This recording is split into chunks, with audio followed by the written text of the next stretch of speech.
Oh, I love that. I love that chart. I love that graph. Isn't it a beautiful thing? But also beautiful because look at the number. That's the day I left office. It was the lowest Border Patrol, the lowest it's ever been. Illegal immigration. Today it's out of control. But I love it for other reasons, too. You know that.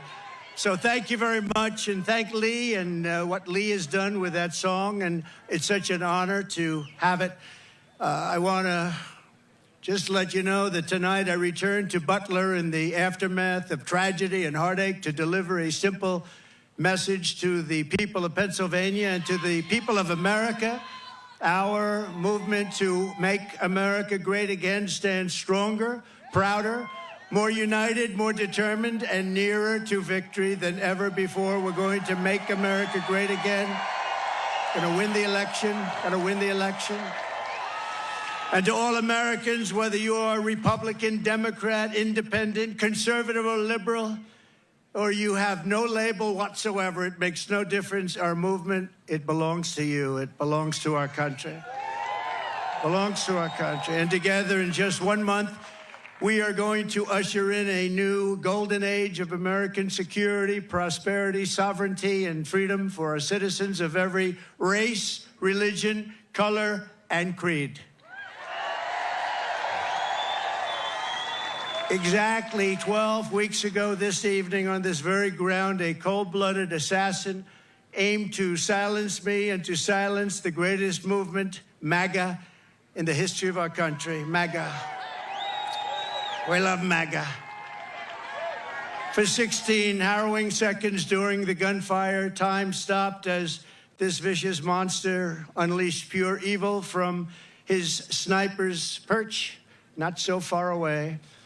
But by the hand of Providence and the grace of God, that villain did not succeed in his goal, did not come close.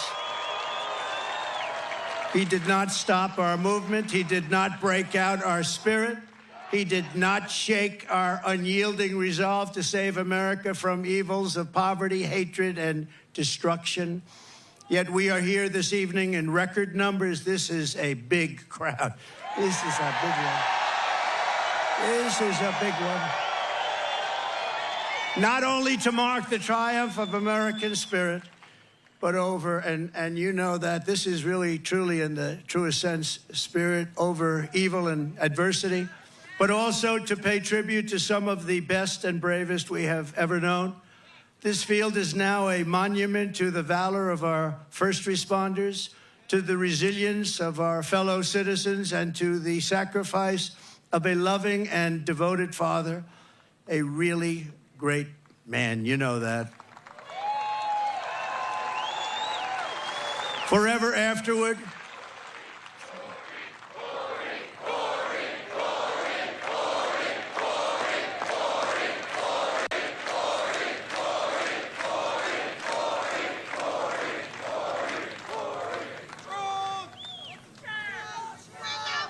forever after, all who have visited this hallowed place will remember what happened here, and they will know of the character and courage that so many incredible American patriots have showed and know, and they know it at a level never seen before, probably. First, I want to thank the men and women of the U.S. Secret Service who threw their bodies on top of mine without even a thought for their own lives. They were on top of me so fast. They were on top of me, and there was not even a moment of doubt in their minds. You watch those tapes, not even a moment of doubt. I want to thank Secret Service. They're great, great people. They are great people. And in that moment, those agents displayed a devotion to duty that cannot be described, and they did it yet again less than 3 weeks ago when they really did a fantastic job. Another attempt. It was another attempt. We have an evil world. We have a very sick world. My gratitude to them is beyond measure. We also owe a tremendous debt, thanks to the Secret Service counter sniper and a local police sniper who returned fire within seconds and stopped the shooter quickly. and saved many lives. If he didn't stop, he saved many lives. He had a lot of bullets, a lot of ammunition up there with him. And we are, I mean, just amazing when you think they did it so quickly without any knowledge of what was going on, boom. And had that not happened, it would have been a very different story. It would have been many, potentially many people. I also want to express our thanks to the Butler Township Police Department, incredible people. The Butler Sheriff's deputies, Pennsylvania State Police, and all of the other law enforcement heroes, as well as the emergency personnel and doctors, the medical teams at Butler Memorial Hospital, Allegheny General Hospital, who rushed me and rushed some of these very badly wounded people. They were wounded, a lot of badly wounded people, and in particular, two people. And I tell you, they were very brave and great people. They were big Trump fans, and they still are. That means something. That was pretty amazing. You know, when I got up, I asked whether or not anybody was killed. I assumed that there would be a lot because I heard the bullets winging right over my head. They said probably 3. The doctors did such an incredible job. It was one great gentleman, but the other 2 have been amazing, actually. They've gone through it. They've gone through a lot.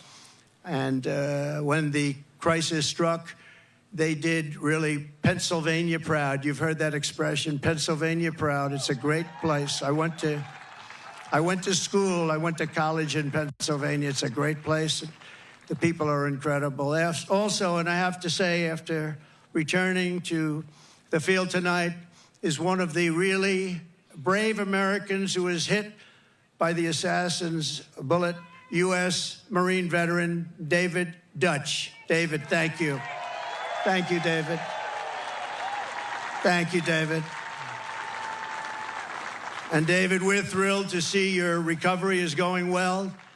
Great doctors up here, I have to tell you, great doctors.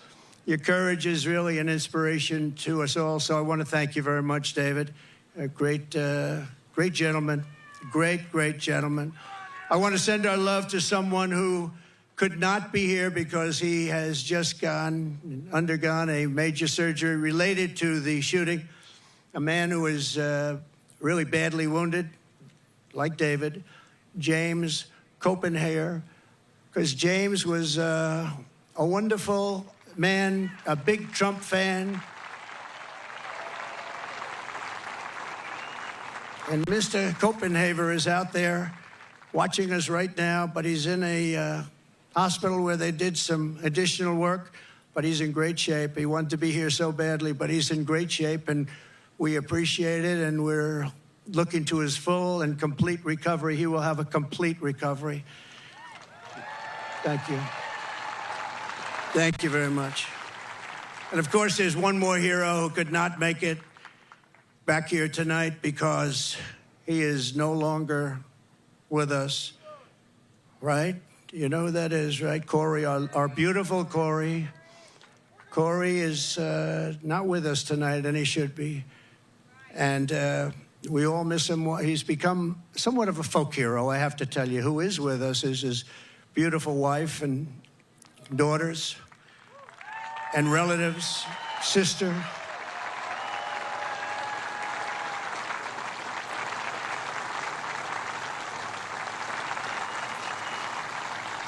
Please, where are you? Where are they sitting?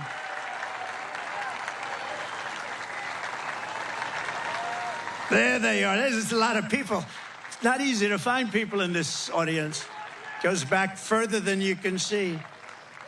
Thank you very much. Thank you very much. Thank you very much. Great family, a great, incredible family. And he loved you a lot. And, you know, his wife said something very beautiful. The public, a lot of people, all of us, a lot of people have been very generous. And she said, I'd rather have my husband. That's a good thing to say. That's a good thing to say. I'd rather have my husband. Corey Comperatore was an incredible husband and father, a devout Christian, a veteran, and a proud former fire chief, very respected within the town. Everybody knew him. Few men volunteered to run into fires, but Corey was one of those who did. He ran into fires. I spoke to people that were with this guy would do anything. He was brave, right? Brave guy like you. And he was also a protector who put his life on the line for others, and he loved doing it. And when the sound of gunshots pierced the air on that July evening, Corey leapt into the fire one more time. In his last seconds of this earth, he threw himself on the top of his wife and daughters. He didn't want them hurt. He threw himself. He said he knew what was happening. He didn't want them hurt. And he was hit hard. He was hit hard. And he gave his life to shield their lives. Every father and husband in America hopes that if the time came, we would have what Corey had. Tremendous courage, tremendous guts, and he wanted to protect his family, and he did protect his family. At this time, it is 6/11, 12 weeks to the minute that the shooting began. I would like to ask everyone to join me in a moment of silence.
As you are watching at home, again, we're listening into this Donald Trump rally that is being held there in Butler, Pennsylvania. And as you're seeing right now, they're taking a moment of silence and just listening to some of the music there. Ave Maria by Andrea Bocelli. They're singing and just listening in and trying to honor those who were injured and whose lives were lost in the last time that Donald Trump was there in Butler, Pennsylvania. Of course, we know that assassination attempt took place back on July 13th of this year. Secret Service members were able to remove that threat. His name, they ended up finding out 20-year-old Thomas Crooks was the one who was killed there, but he was the one who shot Donald Trump, and that bullet did graze his ear as he was having an outdoor rally there in Butler, Pennsylvania. So a lot of things have changed since then as far as Trump when he holds these rallies in outdoor spaces. So as we know, security was a major concern during these remarks. Of course, the Secret Service went through a lot. They've had several hearings in Washington, D.C. in the aftermath of this first assassination attempt. Security personnel did increase those measures. Earlier today, we were shown shots as well of the security standing on those roofs in the area surrounding. So let's listen back in here on Live Now.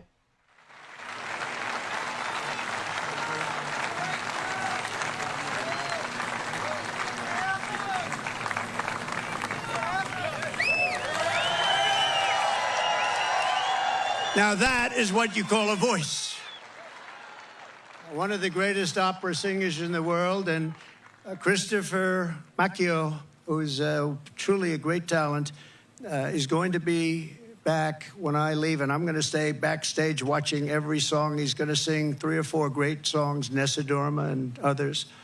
And so I wouldn't leave your seat too fast when we're finished today, but this is in honor of 3 great people, actually, 3 great, and in particular, Corey, And we appreciate it, but that is a real voice, isn't it, huh? That's not...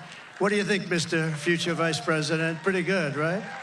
I don't know if you could do that, JD. I don't know. I don't think JD can do that. In the face of murderous hate, Corey answered the most selfless kind of love. We are joined this evening by Corey's incredible widow, Helen, his two precious daughters, Kaylee and Allison, and his sisters, Kelly and Dawn. Thank you so much. Thank you so much. This is an incredible tribute. This is a tribute like no other, and he deserves it. To Helen and the entire family, I can only begin to imagine the depths of your grief, but I want you to know that just like you, we will carry his memory in our hearts for as long as we live. Everybody in this stadium and everybody that was there on that tragic evening, we are thinking about Corey. We think about him a lot. I know he's looking down on us right now from heaven, smiling at his beloved wife and daughters and his mother, Karen, and his entire family. His entire family. And he's with you, and he's going to be with us for a long time because, you know, some people just don't die in vain, and what he's left behind is incredible. And so God bless you, Corey. God bless you. Thank you very much. God bless you. You know, one little story. Helen told me that on the day that they came to the rally, Corey was really excited because somebody gave him great seats right up front here with the people from North Carolina, the ladies from North Carolina. This is their 227th rally. I don't know what's going on with them. Those beautiful ladies. But they always seem to have good seats, you know. But Corey had the best seat in the house, and he was telling his wife and family on the way over in the car, he said, I'm telling you, he's going to invite me up on the stage, because I do that sometimes. I take people, we invite them up on the stage. And she smiled, thinking it'll never happen. And little did anyone realize that Corey would be on the stage 3 months later in an almost immortal position. And that's where he is today. He's on the stage in I think it's a truly immortal position. So the love that he showed on that day and throughout his life is the love that sustains the entire movement, love that our families have, and it's love of our communities and love of our country. It's a force more powerful than any hatred and malice, because even in the darkest hours, it shines forth as a guide, and it guides us like nothing could ever guide us. It guides us really like a candle in the night. And so it's love like Corey's that is joining us to save our country, that's going to heal our country, and that is going to reunite our country as one nation under God, indivisible, with liberty and justice for all.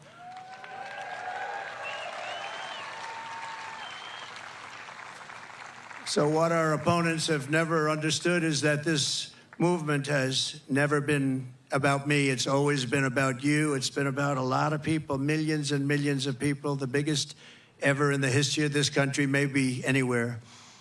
And everyday people who are the heart and soul of our country. They love our movement, they love our country, and they know they're doing right. Your hopes are my hopes, your dreams are my dreams, and your future is what I am fighting for every single day.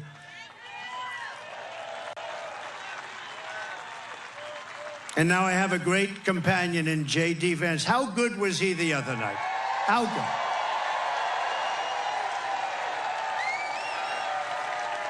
He was great.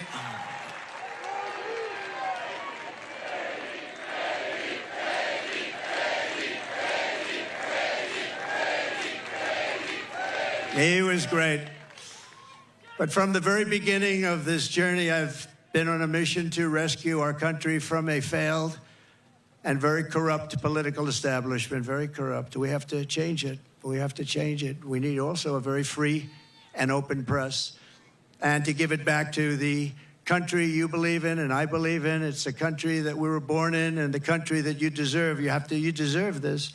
In that mission, I will never quit. I will never bend. I will never break. I will never yield, not even in the face of death itself. And I believe that every citizen deserves an America with a grand, very, very grand ambition, great opportunities, and limitless. We just want limitless potential. We want an America where you can get ahead and be proud of life and provide for your family in a really decent way, where we don't have crime. We have a fabulous military to protect us from evil. Everything has to be the best. We have to have the best schools. We have to have strong borders. We don't want bad people coming in and hurting us. We don't want to have open borders, do we? You deserve a government that protects and respects its own citizens, that defends your sovereignty, your security, and your dignity and your freedom. You deserve a nation that builds things, again, makes things better, that aims for the stars once more, and that once again commands respect. And we want to get respect like we had it 4 years ago. The entire world respected us. They respected us. They respected us more than they've ever respected us. And now they laugh at us. We can't have them laugh at us, can we? Above all, you deserve leadership in Washington that does not answer to the lobbyists, to the bureaucrats, or to the corrupt special interests, but answers only to you, the hardworking citizens of America, of which there are a lot of them. We have a lot of them. We have a lot of them. Over the past 8 years, those who want to stop us from achieving this future have slandered me, impeached me, indicted me, tried to throw me off the ballot, and who knows, maybe even tried to kill me. But I've never stopped fighting for you, and I never will. Never will. Never gonna stop.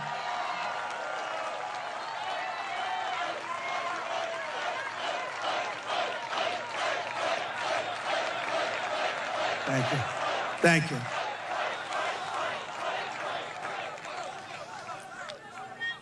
And in turn, you have always stood with me. You have always stood with me, no matter what. You saw what was going on. You saw the hoaxes and the scams. You saw everything that went on. We are a team. We're a great team, I think. We're probably the best team ever in the history of our country, if you really think about it. We've fought together. We have endured together. We have pushed onward together. And right here in Pennsylvania, we have bled together. We've bled. We've had 3 people that really got hit hard. 2 of them made it. Great doctors, great doctors. They weren't supposed to make it. I wasn't supposed to make it. People said, my great doctor at Butler said, "Sir, you're the luckiest man alive. This would be a good time for you to go out and buy a lottery ticket." I've never seen anything like. I almost went out and bought a lottery ticket. I'll take it. And 31 days from now, here in this great Commonwealth and all across our land, we are going to win together. We are going to vote together. We're going to win the greatest election in the history of our country, maybe the greatest election all time.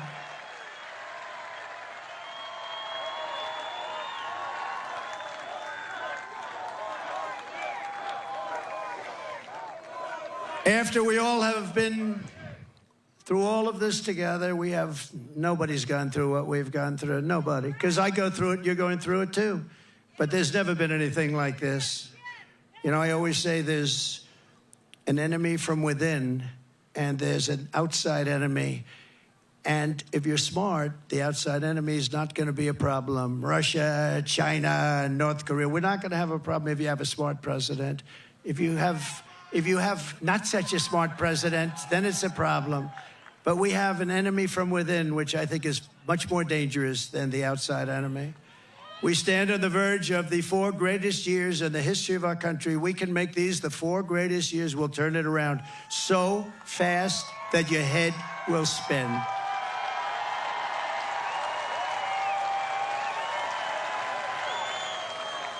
With victory on November 5th, we are going to redeem America's promise and unlock the extraordinary future that is just within our reach. It is now within our reach. Think of it, 1 month from today, 1 month. We got to get there.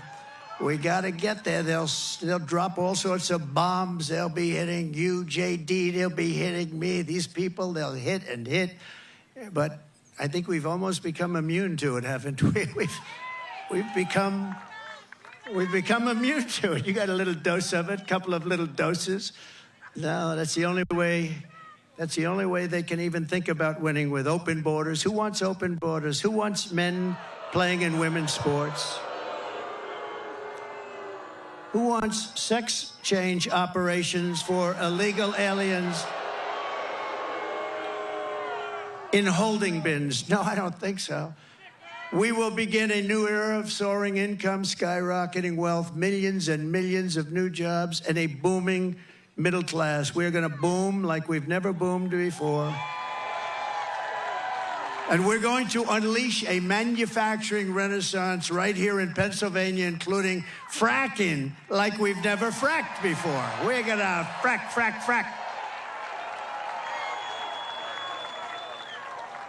You know, our opponent said, there'll be no fracking, no fracking. We'll never frack, we'll never frack. Then she started seeing poll numbers, by the way. And by the way, speaking of poll numbers, do you mind if I mention poll numbers? Because I only mention them when they're good. I never mention it. But one that's hit me really amazingly, Rasmussen, very highly respected poll. JD, it just came out. I don't think you heard this one, but this is a shocker. You know, they always say the Democrats will win the Hispanic vote, but we've been creeping up rather rapidly. And Rasmussen is one of the most respected polls. I mean, Republicans would get 4, 5, 6, 9, 10%. They just came out with a poll, 62% for Trump. Think of that. Think of that. And 34% for Kamala. I don't usually use her last name because nobody knows who I'm talking about. I go, Harris, Harris. They say, who's Harris? It's happening all the time. Who's Harris? And we can't find out who she is, because if we do, our country is going to be in big trouble. We will live in a very beautiful city or town that are safe and clean, with borders that are sealed and secure. And again, we want people to come into our country. We all want that. We need that. But you know what? We want them to come in legally. They're going to come in legally and love for our country. And America will once again be strong and confident and free. And we're going to have that. We're going to have it strong, confident, and free. That's why I'm here today. You know, I could right now be having a beautiful life. I don't have to be here. I could be on a gorgeous beach someplace. I have such nice property. I could be in Monte Carlo, as an example, but I'd rather be in Butler with you. I would rather. I'd rather be in Butler. And I think JD would rather be in Butler, JD.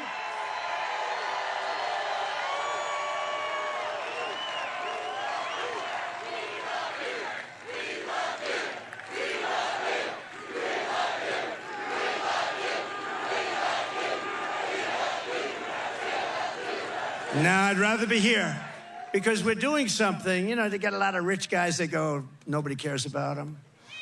I had one about a month ago, very, very rich guy, and he called me up. He said, President, I've known him for a long time. I don't say how long because I don't want my wife to hear that number. It's a long time.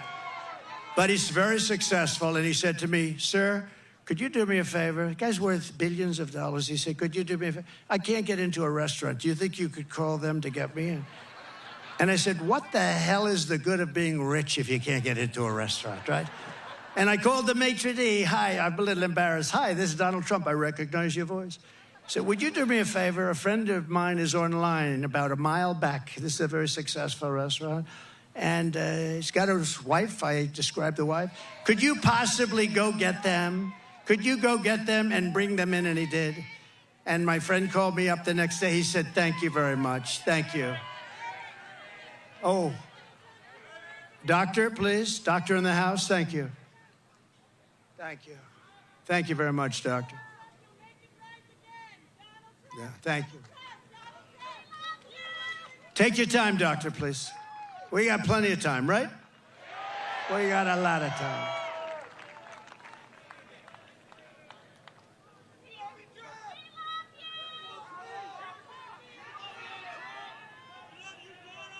You doing okay?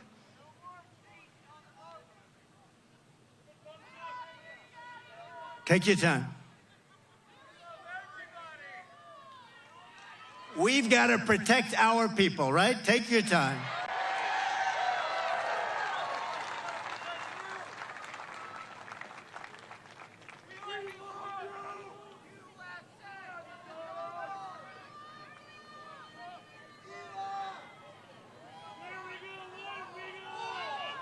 It's all right, doctor. Go ahead. That's all right. That's all right. People come out 2-3 days ago, and then they get it's an amazing thing. It's an amazing thing. We appreciate. Everybody appreciates it. Yep. Take your time. That's great. That's great.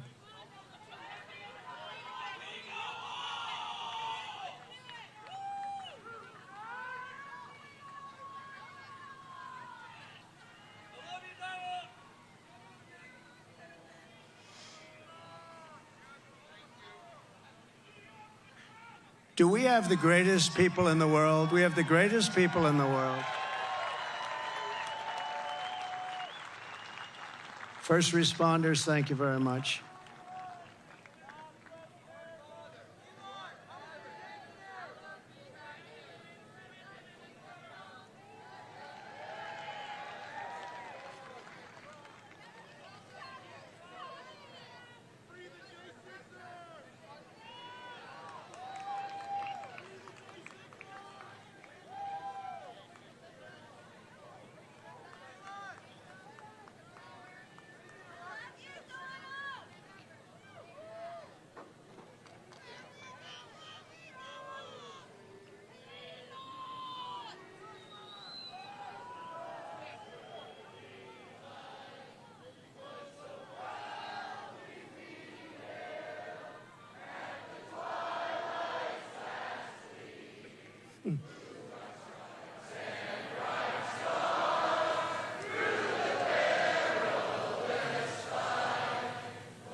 If you are tuned in here on Live Now from Fox, we're bringing you this speech in full without any commercial breaks as Donald Trump returns to Butler, Pennsylvania for the first rally since that first assassination attempt happened back in July 13th of this year. So it does appear he has called somebody up from the crowd. So that's what we're waiting on, this person to come up on stage. Trump has invited them to speak. So we're going to continue to listen in and carry this right here on Live Now.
Thank you, Doctor. Great job. Thank you very much. Thank you all. Fellas, thank you. First responders, thank you very much.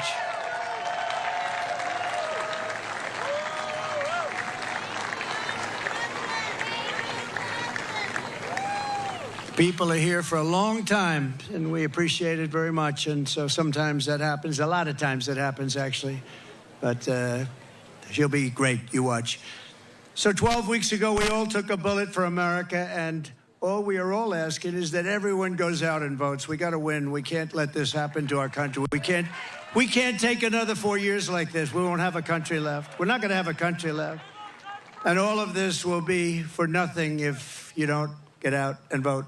It will all be for nothing. We will have talked about it, and if we do it, it'll be the greatest achievement, I think, in the history of politics for all of us for this age.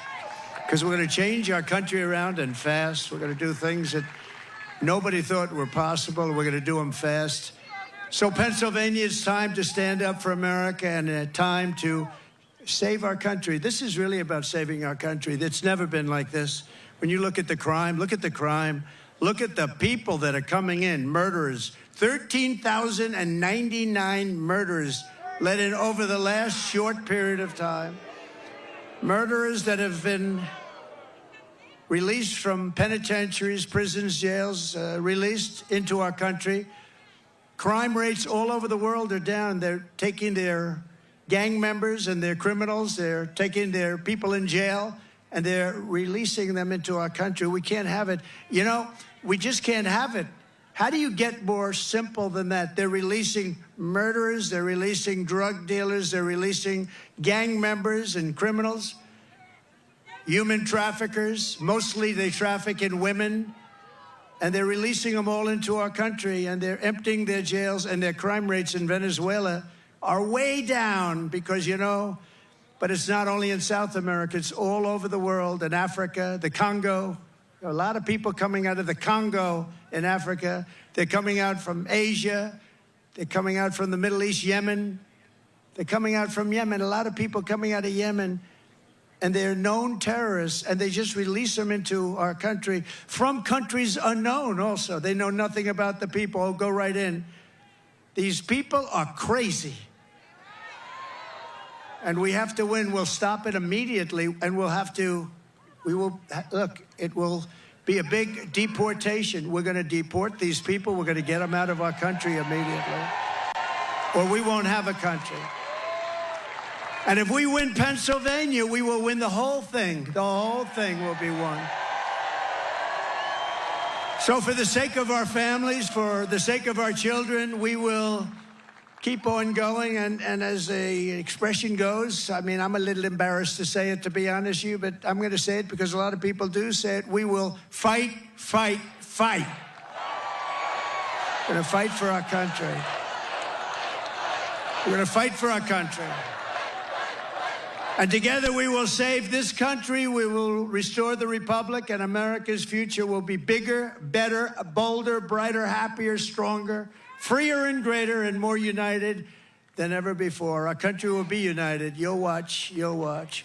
You know, we had the most successful country ever, maybe in the world, during my term. We had the greatest economy that we've ever had. And you know what was happening? We were uniting. The other side, radical left people were coming over. They wanted to meet. They were coming over. Women, men. If you look at population, our black population, our Hispanic population, our Asian population, everybody was doing better. People that went to the best schools and best colleges in the world got the highest marks, and people that couldn't get a high school degree, everybody was doing better, and our country was coming together. And then we got hit with COVID, a gift from China. Some people would call it the China virus. And we did a great job on that, too. We did a great job, but the world was disturbed. $60 trillion in damage worldwide, millions and millions of, tens of millions of people killed. And we still, during this 4-year period, we had the greatest economy, one of the great countries of the world. And we left with a stock market that was higher than it was just prior to COVID coming in. So what we did was something really incredible. But we had the greatest, most successful country ever. We had the greatest economy in our history, and we're going to do it again, and maybe even better. We learned a lot. We learned a lot about people and about doing things and what works and what doesn't work, and we're going to do it, and it's going to be quick. It's going to be quick. And we're going to have safe cities, and we're going to have great cities again, and we're going to have a capital in Washington, D.C., which is right now crime-ridden. You leave from the great Commonwealth of Pennsylvania, you drive down to Washington, D.C., and you drive down, and you end up getting murdered, you end up getting hurt, you get mugged. We are going to straighten out Washington, D.C. We're going to make it again the most beautiful capital in the world. We're not going to have graffiti. We're not going to have graffiti on our marble columns. We're not going to have roads that have potholes all over them and medians that are falling into the highways. We're going to run it properly. We're going to change it. We're going to run it properly. It's an embarrassment to us. Can you imagine foreign leaders coming in and running over roads that haven't been paved in years? We're honored to be joined tonight by one of the people who is going to help us build this incredible future. And he is a truly incredible guy. And I don't say that often.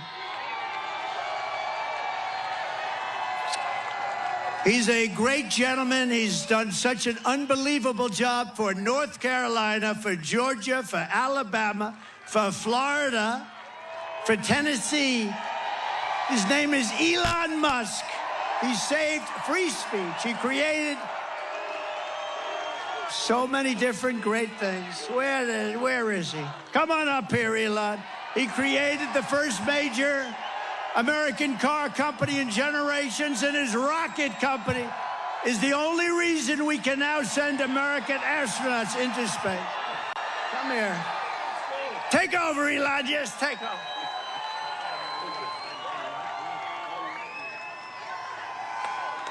Hi, everyone.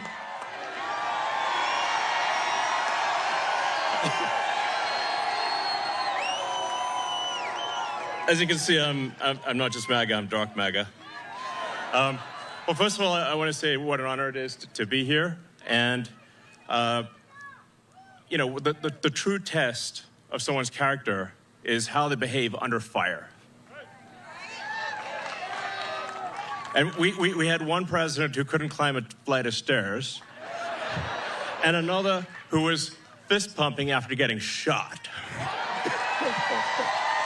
Fight, fight, fight. Blood coming down the face. Now, America is the home of the brave. And there's no truer test than courage under fire. So who do you want representing America? Yeah, absolutely. And I think this election, I think it's the most important election of our lifetime. This is no ordinary election. The other side wants to take away your freedom of speech. They want to take away your right to bear arms. They want to take away your right to vote effectively. You got 14 states now that don't require voter ID. California, where I used to live, is just passed a law banning voter ID for voting. I still can't believe that's real. So how are you supposed to have a proper election if there's no ID? It's just meaningless. And free speech is the bedrock of democracy. And if people don't know what's going on, if they don't know the truth, how can you make an informed vote? You must have free speech in order to have democracy. That's why it's the First Amendment. And the Second Amendment is there to ensure that we have the First Amendment.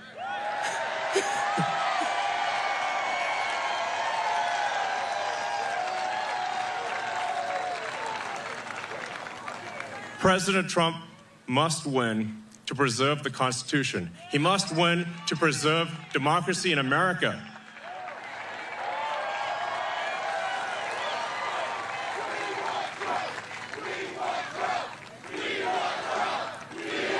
Yes.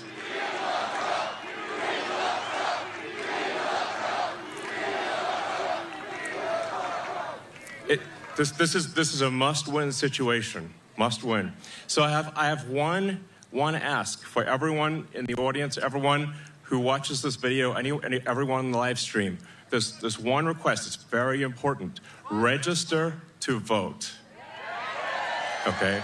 And get everyone you know and everyone you don't know, drag them to register to vote. There's only 2 days left to register to vote in Georgia and Arizona. 48 hours. Like, text people now. Now. Oh, and then make sure they actually do vote. If they don't, this will be the last election. That's my prediction. Nothing's more important. Nothing's more important. So get everyone you know. So I'm speaking to people out there. Everyone in the crowd, I think, is already convinced. But for people out there that are watching the video, watching the live stream, you need to get everyone you know, at work, your friends, family, text groups, your social media, everything. Get them to register to vote right now. Only 2 days left for Georgia and Arizona. Only a couple weeks left in Pennsylvania. And if they're not registered to vote, it doesn't matter at that point. Register to vote. I'm being repetitive for a reason, okay? So nothing is more important. And a lot of people think maybe their vote doesn't count. Well, it does, okay? It does. It matters. And this election could be decided by 1,000 votes, 500 votes. A tiny margin. So get everyone you know to register to vote. I believe that's swapthevote.com. I believe that's the site. And double check that your registration is good. Don't take it for granted. I'm just being repetitive about this point because it is the one takeaway, more than anything, that will matter is getting those registrations and then getting everyone you know to actually vote. That is what will decide this election, especially in Pennsylvania.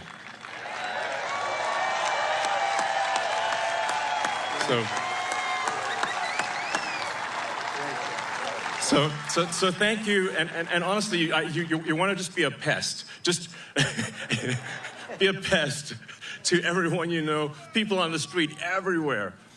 Vote, vote, vote. Fight, fight, fight. Vote, vote, vote. Thank you.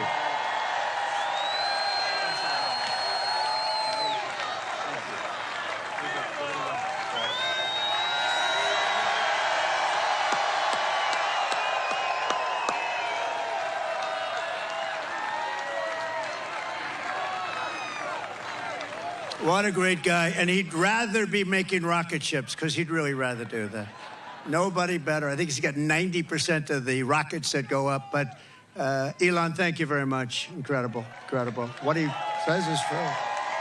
What he says is true. You know, we're all having fun here tonight, but if we don't register and if we don't vote, we're just going to look upon this as another sort of nice day in our life. But it won't even be a nice day. We're going to look back and we're going to say, wow, it's a lot of time, a lot of effort. We got to win. If we don't win, it's, as he said, it's just not important. We have to save our country, so you have to get out and vote. You got to get out and vote. You got to get your friends and vote, because, you know, they play a lot of tricks, this particular other side. Elon's a very nice guy. He doesn't want to say it, but they play a lot of tricks. We can't let it happen. We can't let it happen again. We can't let it happen.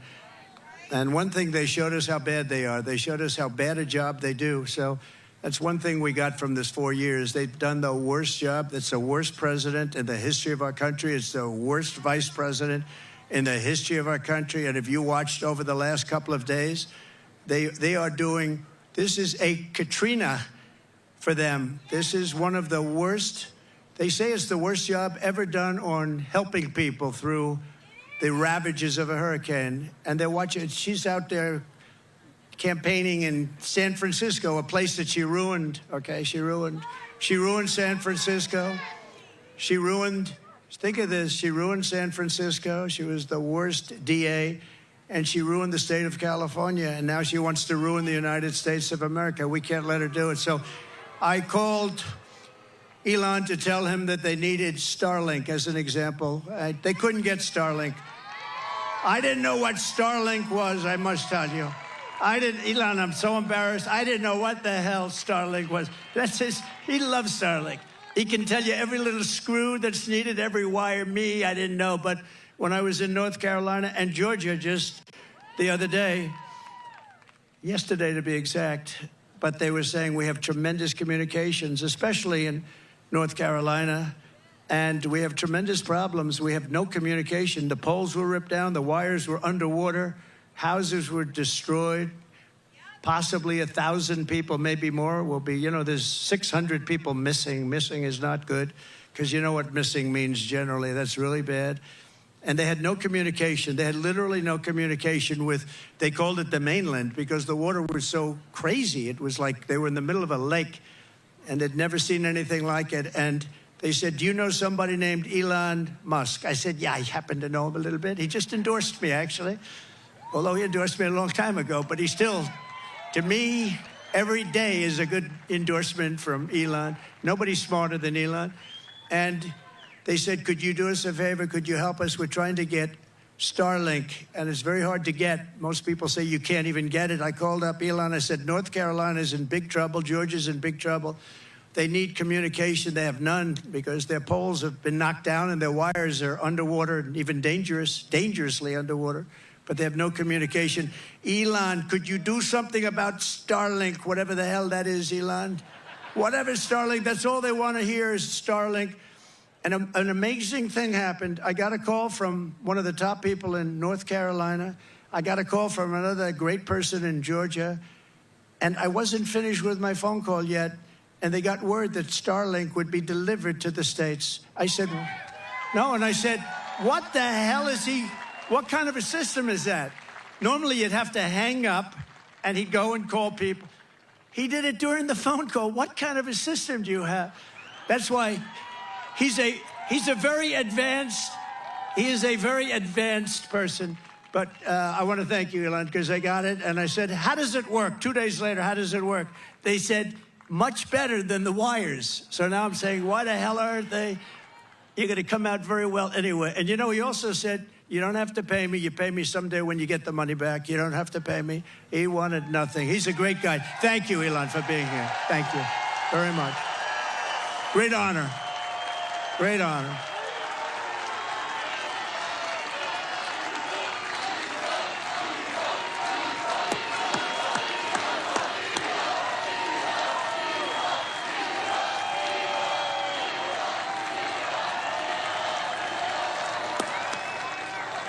Thank you, Elon.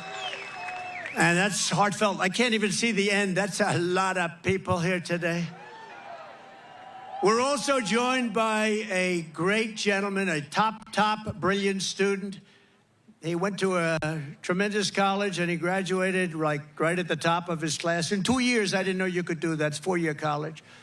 Then he went to the military. Then he came out, and he did fantastically inside the military. Then he came out. He went to Yale.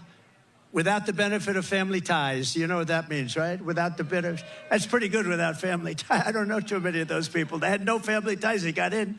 He can't get in. And he graduated along with his wife. They're not going to have any problems with your kids academically, I can tell you. His wife and him were like the top students in the class. But he went to Yale Law School, and then he went out into the private sector, did great. Then he ran for the Senate, and he did fantastically. He won. And he's like a rocket ship. He's like one of Elon's rocket ships, the way his career is going. But you see why, because he's a really brilliant guy. And you saw that the other night in the debate, right? You saw that the other night in the debate. You know the expression they have? If that were a fight, they would have stopped it, right? So I just want to thank JD. I was always confident in that pick.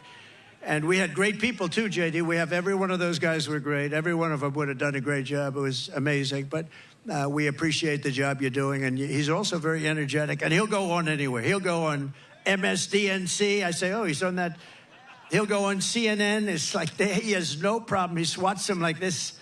He has no problem. No, it's true. Other people say, sir, I'd rather not do that one. I'd rather not do that one, sir. I'd rather not do them, because they are, you know, very, with him, he doesn't care. He says, they're not going to outsmart me.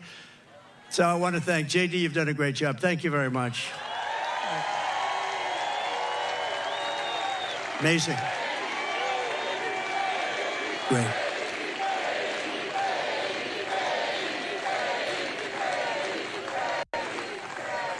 We have a lot of senators and a lot of people from Congress. I'm going to introduce a few of them that are really outstanding, and they are warriors and they're great patriots. Senator Eric Schmidt. Where's Eric Schmidt? He's around here someplace. Nice, tall, handsome guy. Thank you, Eric. What a great job you've done. He helps us so much with the Senate, and we've got a great Senate. We have to get a couple of more senators elected. I think it's going to happen, too. I think it's going to happen. We have members of Congress here. Dan Muser.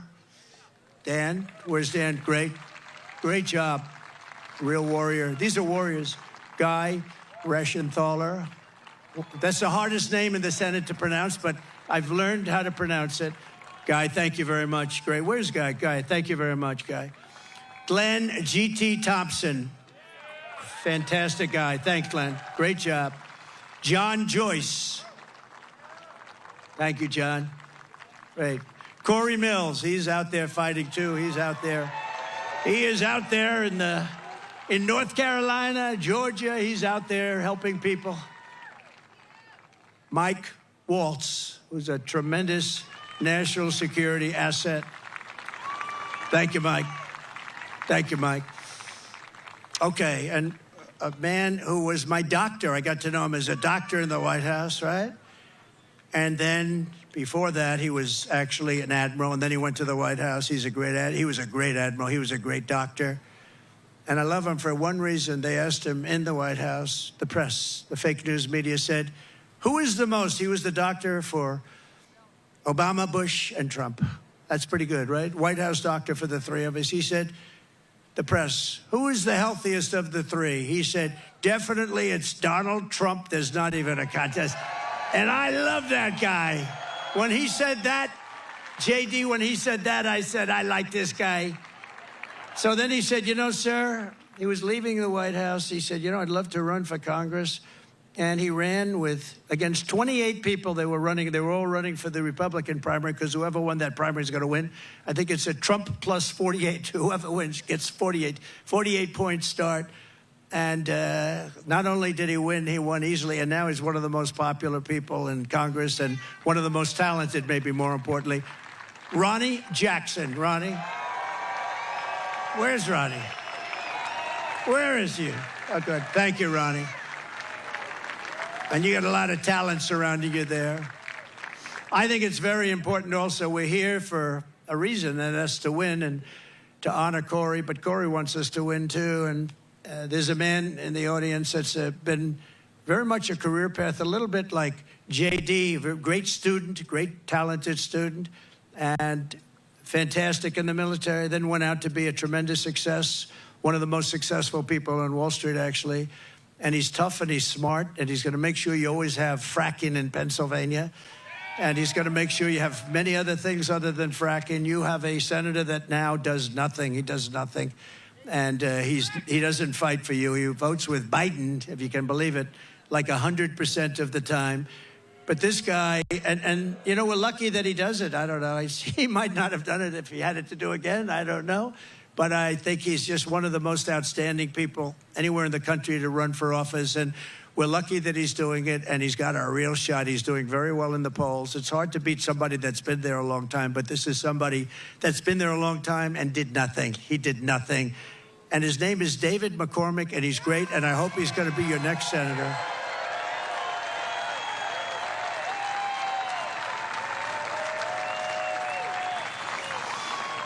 And I see somebody else I didn't know he was here. Mike Kelly. I see Mike Kelly there. Stand up. Oh, boy, am I lucky. Am I lucky I spotted him. If I didn't spot you, Mike, I was in big trouble, right? This is a man who's beloved in this state, and he's fantastic. So thank you, Mike. Thank you. We also have some terrific people from law enforcement. Butler County Sheriff Mike Sloop. Thank you, Mike. Great job. Thank you. Thank you, Mike. Thank you for your help, too, I could tell you. Thank you for your help. I can say that. Thank you very much. Butler County Commissioner Leslie Oshie. Leslie, thank you. Thank you, Leslie. Great job. RNC Chairman Michael Whatley. This guy is doing a great job. He's doing great. Came from North Carolina. We won North Carolina. He kept their cheating down to a minimum, and we were able to win it, and we were solid all night long. And he's great, but if we don't have good results by the 6th of November, I will never say that about him again. No, he's a great guy. He's working very hard. 24 hours a day he's working, I know that. And he's working mostly on Stop the Steal, because we have a lot of votes. We have plenty of votes. Stop the steal. That's why you've got to get out. You've got to get out and vote. We're going to win this thing. And the more we win it, you know, it's too big to rig. You know the expression we use, make it too big to rig. You know, at a certain point, Elon would understand this better than anybody statistically. At a certain point, their cheating doesn't matter. And we want to make it too big to rig. And we also have somebody that's very special, the co-chair of the Republican Party, Lara Trump. Thank you. Lara, thanks.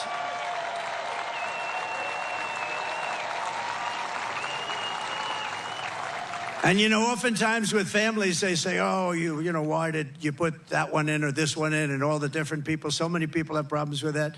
In her case, everyone said, how the hell did you get her to do it? She has been unbelievable, so thank you very much. Comes from North Carolina, and I have a feeling she's going to be spending some time down there a little bit. And she's married to my wonderful son, Eric, who's right here. So, Eric, please stand up.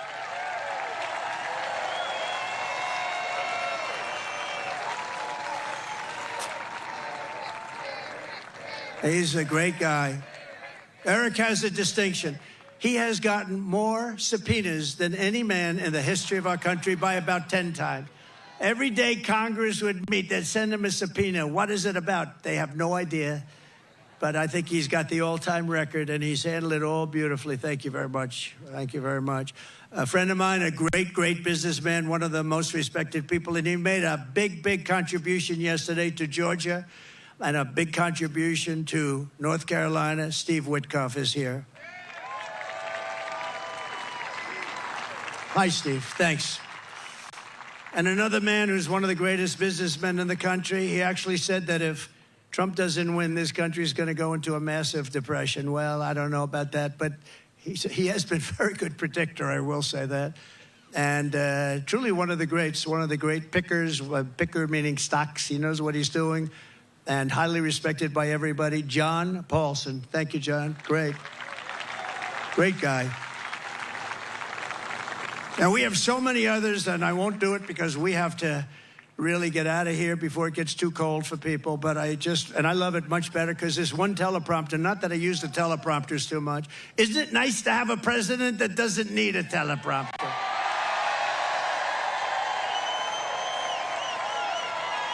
No, we don't want it.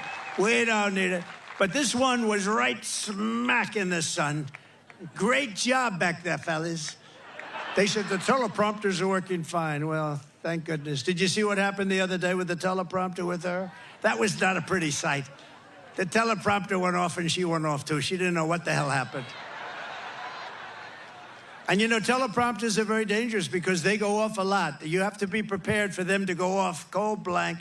You'll have 100,000 people. You have 75,000 people. You have this. And if the teleprompter goes off, you got to be able to move. She did not move well. This was not a good situation. But three more heroes from July 13th who rendered first aid to Corey incredibly. Dr. Jim Sweetland. Rico Elmore, who was unbelievable. Rico, you were unbelievable.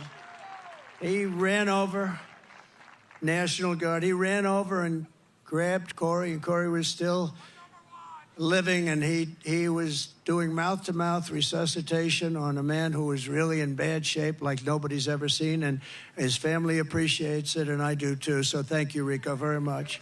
Right? Amazing, amazing, amazing the people that we have. And you learn about them under times like this. That's when you really learn. So we're going to be seeing Rico again. And Ed Shear, fantastic job. Thank you, Ed. We appreciate it. Thank you, Ed. Thank you. Thank you very much, Ed. Great job.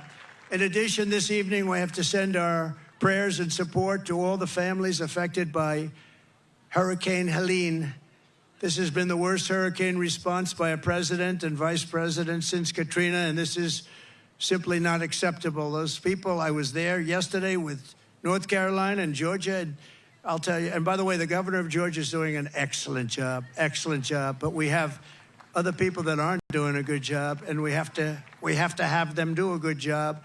But the federal government is doing a very bad job. They are not doing the job, and we have death and destruction that we haven't seen maybe ever. It's a real bad one, and they have to get people there because they don't have people there. They don't have the people.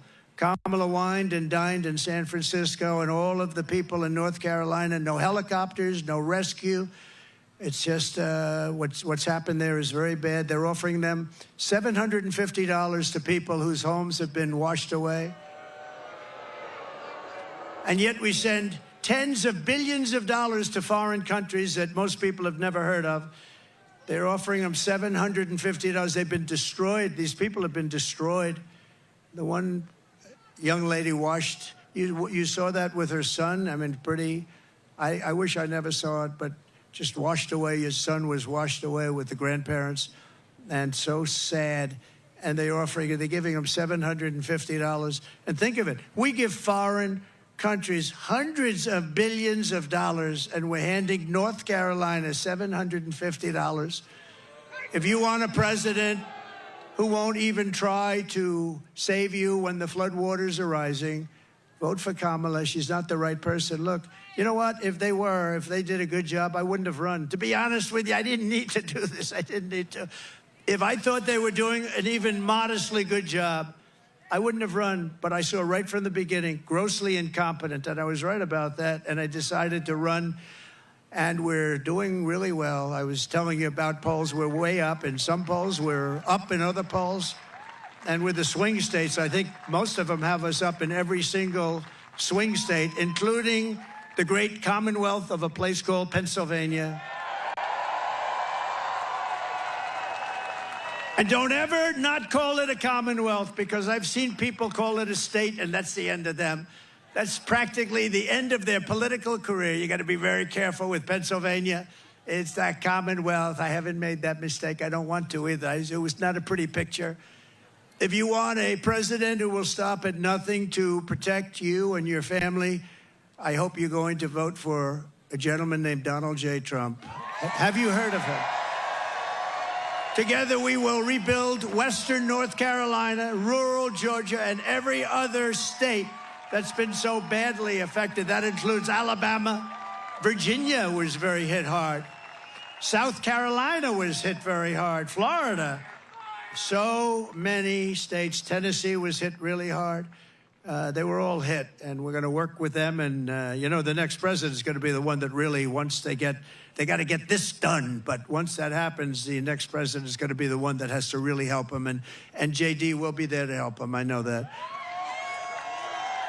2024 is the most important election in the history of our country. And here are the facts. My opponent, Kamala Harris, is the most incompetent and far-left nominee ever to run for president. You know, she's much further left than crazy Bernie Sanders. You know that. She wants to open borders. She took the most secure border in U.S. history and turned it into the worst border in the history of the world. Remember, she was appointed border czar. She says she wasn't now after 3 years, but she was. But whether she was or not, she was in charge of the border. And the other day I saw her get up and say, we will do this, we will do that. Why didn't they do it 4 years ago? Why didn't they do it? The damage is so bad, and so it's been done. She let in 21 million illegal aliens from all over the world, from prisons and jails and mental institutions and insane asylums, and they're terrorists at record levels, at levels we've never seen before. She cost you $29,000 a family through inflation price hikes, and now she wants a larger tax hike, and she wants to go the largest tax hike in American history. There's never been a tax hike like what she's proposing. She's going to raise your taxes a minimum of $3,000. She's a big taxer. And she was the original creator of Defund the Police. I think for all the sheriffs over here, if you're a partner in Defund the Police for even 2 days, you cannot be president. But she was one of the founders of Defund the Police, and she still believes that, by the way. I don't know how anybody could, but she still believes that. And if she ever had a chance, there's a good possibility she'd go back to it. Can you imagine? Somebody's robbing our house. Well, there's nothing we can do about it. That's what they say there's nothing. You know, they tried it. And you know where they tried it? In Minnesota with our vice president. And it wasn't working out too well. It was working out very well for the robbers and the criminals. That's the only one it was working out well for. Kamala Harris vowed to abolish ICE. She wants mass amnesty and citizenship for illegals. And worst of all, she lost, and this is maybe the worst thing in the whole, that nobody talks, the fake news won't mention it. She lost more than 325,000 migrant children that are now dead in slavery or just plain missing, probably never to be seen again, never to see their parents again. But this isn't like, this is 325,000 have been lost. She praised the idea of a 70% to an 80% tax rate. She imposed a natural gas export ban on Pennsylvania, which is killing your energy workers and your pricing. You know, you have one of the highest energy costs in the country, and yet you're sitting on top of a massive amount of energy that she doesn't want to get. It's been a disaster for your state, and now she's vowed repeatedly. Now, all of a sudden, she changed her mind. But when, you know, with politicians, it's always the first statement that comes out to be the one they want. So she spent 14 years knocking fracking. We're never going to have fracking. We're not going to frack. All of a sudden, a little while ago, she came out, I love fracking very much. No, she'll go back to it. And she even endorsed free sex changes for illegal aliens in detention at taxpayer expense.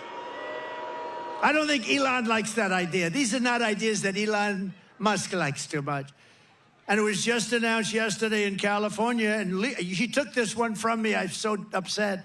But think of it, that the far less than average governor, Gavin Newsom, has banned any and all ID requirements from voting and registering to vote.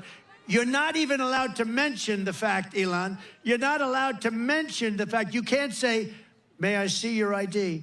If you do, it's a criminal act. This is a takeover of the country. You're not allowed to ask for an ID. If you do, it's a criminal count.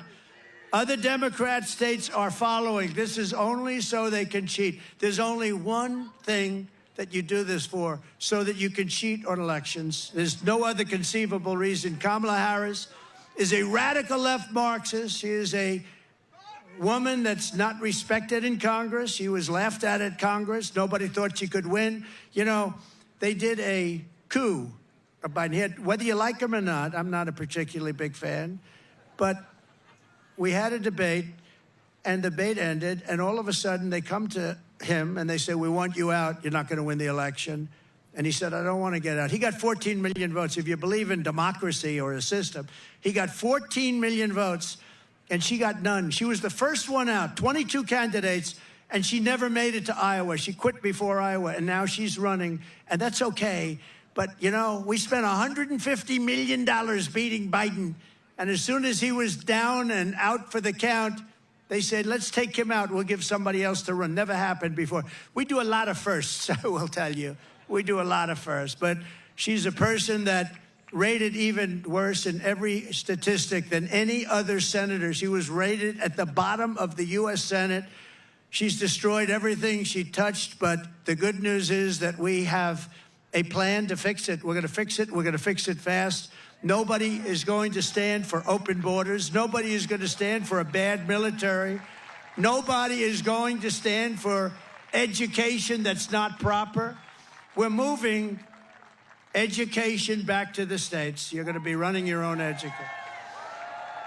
So we have, you know, in education, so important is what's more important than education, but we rank at the bottom of every list. They rank 40 major countries. We're at the bottom, but we're top of the list as the cost per pupil. We spend more per pupil, per student, than any other country anywhere in the world. So we're number one in that, and we're number 38, 39, or 40 every single time. And you have Denmark, you have Sweden, you have Norway, you have China is always a top 5. Can you believe it? China's a top 5. That's amazing.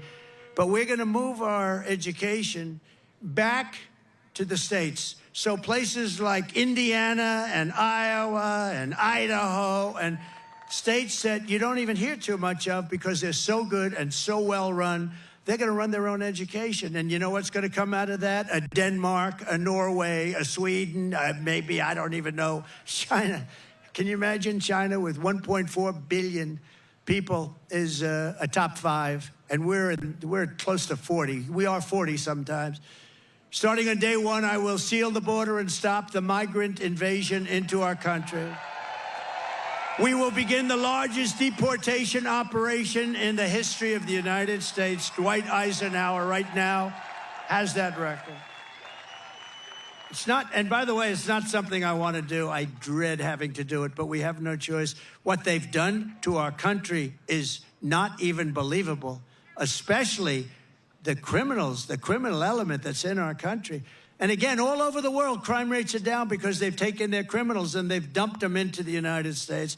And you know what? I would have been worse than them. I would have had it done even faster.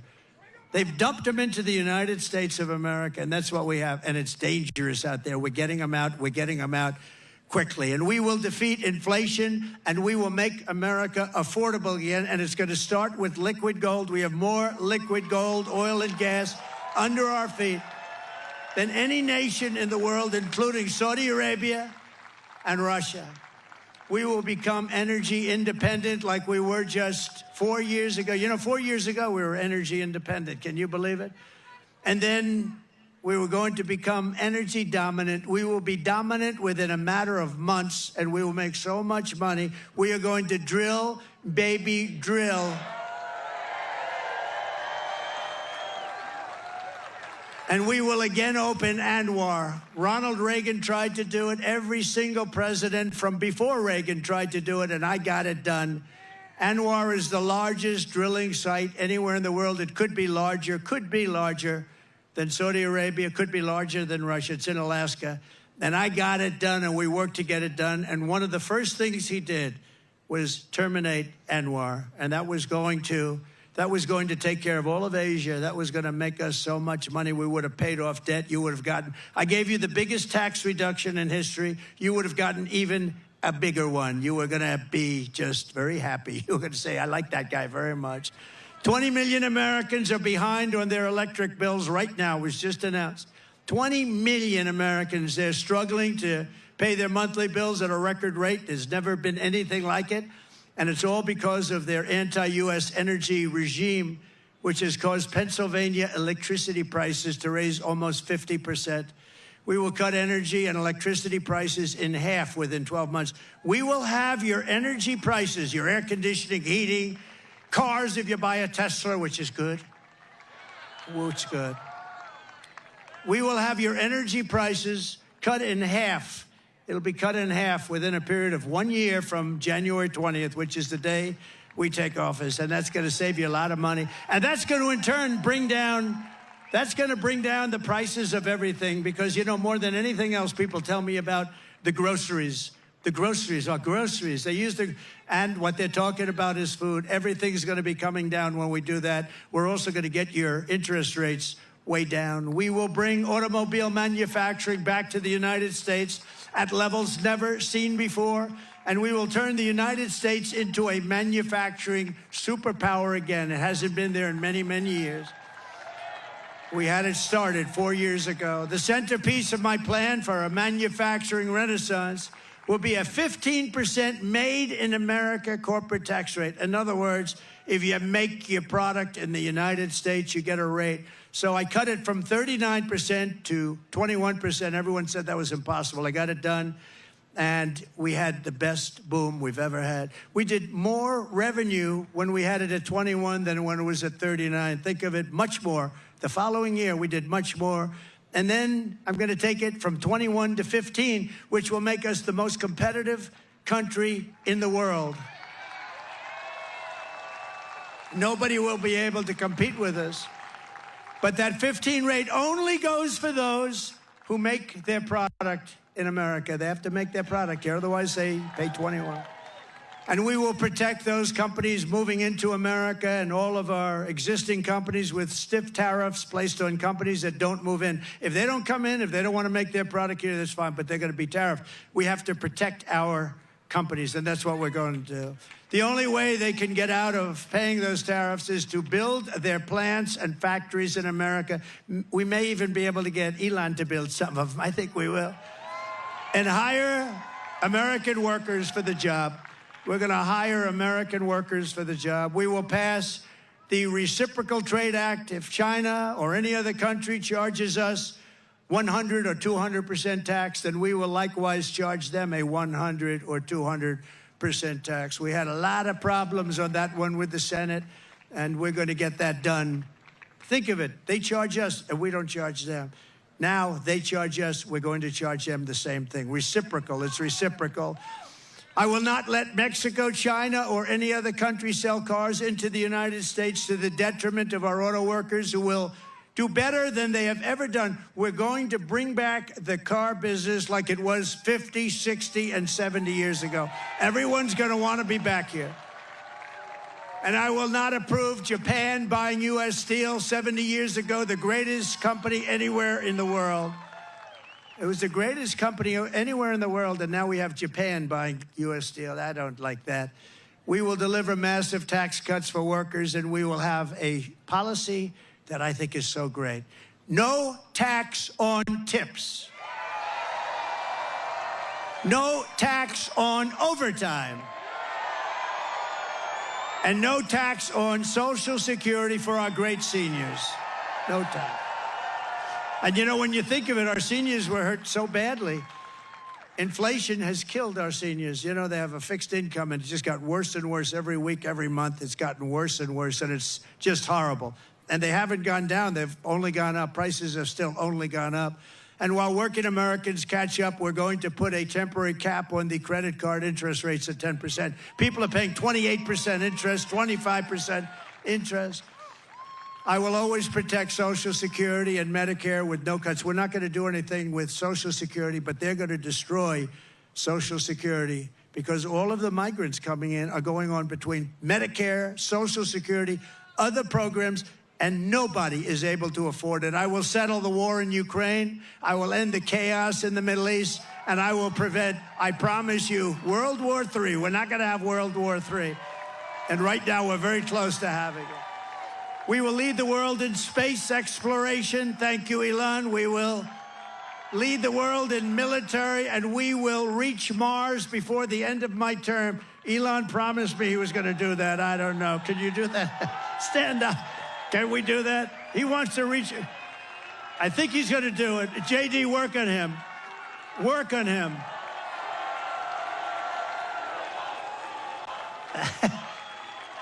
Work on him. JD is working on Elon. Now, he told me that we're going to win, and he's going to reach Mars by the end of our term, which is a big thing. Before China, before anybody, right? And my money's on that guy right there. We will rebuild our cities, including Washington, D.C., making them safe, clean, and beautiful again. And we will keep the U.S. dollar as the world's reserve currency. It's losing right now. It's losing right now, but I'll be able to do it. Other people won't. I'll tell these countries as they leave us I say, you want to do business in the United States? You're going back into the reserve currency. And if you don't, we're going to charge you a big, fat, beautiful tax to do business in the United States. And they're going to say, I want to go back into the U.S. reserve currency. No, we're going to save it. But these people aren't going to save it. They don't know how to talk. They don't know how to think. Together, we will deliver low taxes, low regulations, low energy costs, low interest rates, and low inflation so that everyone can afford groceries, a beautiful car, and a home. Very basic. It's very basic. We will stop the invasion, end migrant crime, strengthen our military, build a missile defense shield around our country, keep critical race theory and transgender insanity. We're going to keep it the hell out of our school. We're going to keep that insanity out of our school. And as I said, we will keep men out of women's sports. So demeaning to women. You saw that in the Olympics. They have female boxing, women's boxing, and a young lady from Italy, very good boxer, very, very good. She was all excited, but she played a person who transitioned. A male transitioned to a female. And the young girl from Italy, beautiful young woman. I'm not allowed to say that anymore politically, but I'll say it. She was a beautiful young woman. If you say that, that's the end of your career, right? But it's not. If it is, so be it, okay? We've got to get back to real life. But this beautiful young lady is out, and she gets, boom, little jab, left jab. And she goes back, oh, my God, I've never been hit like that. This is just like a defensive. Then he goes, the corner saying, you can take her. You can. So they push her out. Boom, another one. And she says, that's enough. I can't do it. I can't take it. I've never seen anything like. So we had two people that transitioned. Both people, shockingly, won the gold medal in their division. So it's crazy. And if you look at weightlifting contests, they're the best of all. For years and years and years they put an eighth of a pound on one side of the barbell, an eighth of a pound on the other, and they can't do it. And the record standing for 18 years, they just can't do it. And then a guy comes along who never lifted before, and he puts 100 pounds on, and he goes like this, like it's nothing. It's so demeaning to women. We're not going to allow it to happen. It's ending. No men playing in women's sports.